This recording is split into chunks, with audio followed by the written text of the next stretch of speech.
मुझे आज बहुत खुशी है और मैं चंद्रकांत दादा पाटिल का आज जो धन्यवाद भी करूंगा कि आज हमारे एमएलए रईस शेख ने जो आज हम लोगों ने जो उठाई थी वो लक्ष्य वेदी, उस लक्ष्य वेदी में आज इन्होंने माना कि हाँ, कृषि के बाद अगर सबसे बड़ा कोई व्यापार देने वाला, कोई एम्प्लॉयमेंट देने वाला भी है तो वो पावरलूम है। 12.5 लाख पावरलूम है और पावरलूम आगे बढ़ाने की नीति बनेगी। सबसे बड़ी बात है कि 27 लाख साड़ियाँ जो सरकार लेती है वो साड़ियाँ पूरी की पूरी अब जो है पावरलूम पर ही बनेंगी।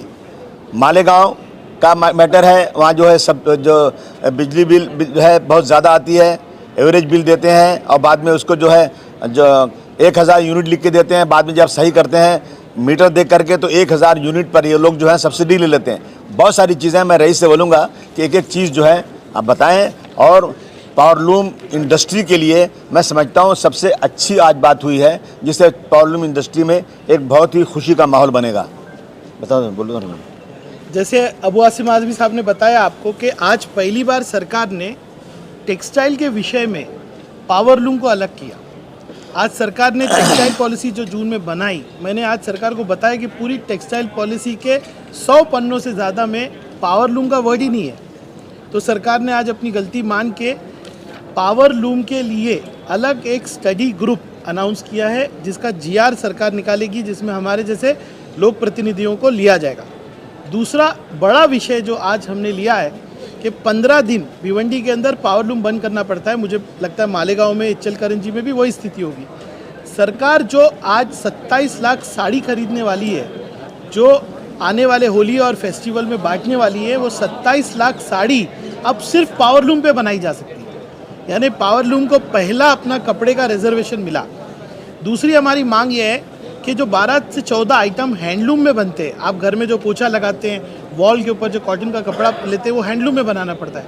हैंडलूम अभी कहीं रहे नहीं, तो वो रिजर्वेशन में पावरलूम को इंक्लूड करना। एक और बड़ा निर्णय सरकार ने आज लिया है कि जो सब्सिडी देती है सरकार 5% की, उसकी फाइलें धूल खा रही थी। सरकार ने माना कि वो गलती है और वो सारी फाइलें जो है टाइम बाउंड मैनर में क्लियर की जाएंगी। सम्मानीय अजीत पवार साहब ने जब महाविकास आघाड़ी की सरकार आई थी 2019 के वक्त, तो एक नई सब्सिडी अनाउंस किया था 27 HP और 27 SP के ऊपर वालों के लिए। महाविकास आघाड़ी की सरकार चली गई, ये सरकार आ गई। ये सरकार का कहना है कि महाविकास आघाड़ी के सारे नहीं किए हुए काम हम करेंगे। किसानों को आपने बेनिफिट दिया, सबको दिया।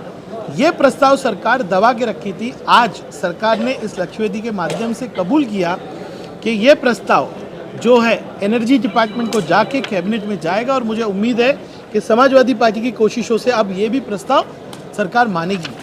बीमा के ऊपर सरकार से हमने कहा, बीमा बंद हो गया है, इंश्योरेंस बंद हो गया है, वो चालू करने की बात हुई।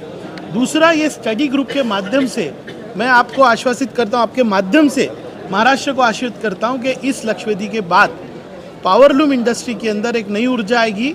और सरकार ने जो सोचा है कि 5 लाख लोगों को काम देना, 25,000 कोटी का इन्वेस्टमेंट लाना, पावरलूम उसको लीड करेगा। ये इंडस्ट्री गुजरात से अच्छी पॉलिसी महाराष्ट्र के लिए हम स्टडी ग्रुप के माध्यम से, सरकार के माध्यम से महाराष्ट्र को देंगे, मुझे ये उम्मीद है।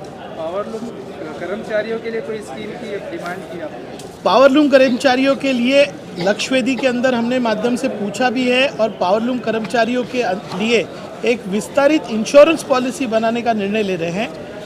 सारे प्रश्न लक्ष्य वेदी के लिखित आए हैं तो हम बोल नहीं पाए, लेकिन स्टडी ग्रुप का एक बहुत बड़ा हिस्सा रहेगा कि पावरलूम कर्मचारी और पावरलूम के कर्मचारियों के बच्चों का शिक्षण। और लक्ष्य वेदी में हमने ये भी बोला था कि ट्रेनिंग सेंटर, जैसे कि अगर मैं मुकादम हूँ, जो मैं काम करता हूँ पावरलूम में, मेरा बच्चा मुकादम नहीं, मेरा बच्चा टेक्नीशियन बनना चाहिए। जल्दी ही भिवंडी और मालेगांव के अंदर आप जो है टेक्निकल इंस्टीट्यूट देखेंगे। ऑलरेडी भिवंडी के अंदर सस्मीरा के साथ मिलके एक ट्रेनिंग कोर्स हमने चालू किया है, जिसका पहला बैच 25 बच्चों का बाहर आ रहा है। तो पावरलूम के जो भी कर्मचारी है और उनका परिवार है, उसके लिए एक अच्छा धोरणात्मक निर्णय ये स्टडी ग्रुप के माध्यम से हम लेंगे। नहीं, पहले वेतन बीमा था, वो रुक गया था और अब फिर से वेतन बीमा शुरू करने के लिए सरकार गौर करेगी, ये भी उन्होंने वादा किया है।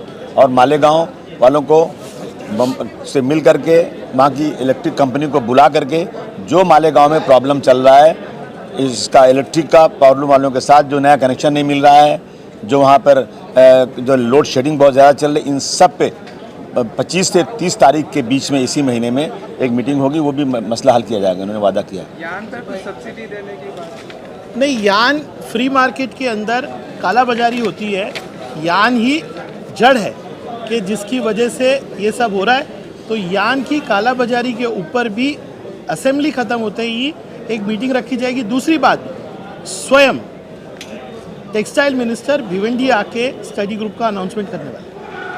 इसमें एक सवाल ये है कि कल हिंदू जन जागृति और सनातन प्रभात के लोगों ने मुख्यमंत्री से मुलाकात करके उन्हें एक मेमोरेंडम दिया कि जिस तरह उत्तर प्रदेश में हलाल पर बेड लगाया महाराष्ट्र में भी लगाया जाए, इस पर आपका क्या कहना है?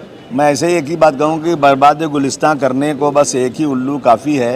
यहाँ हर शाख पे उल्लू बैठा है, अंजाम गुलिस्तान क्या होगा।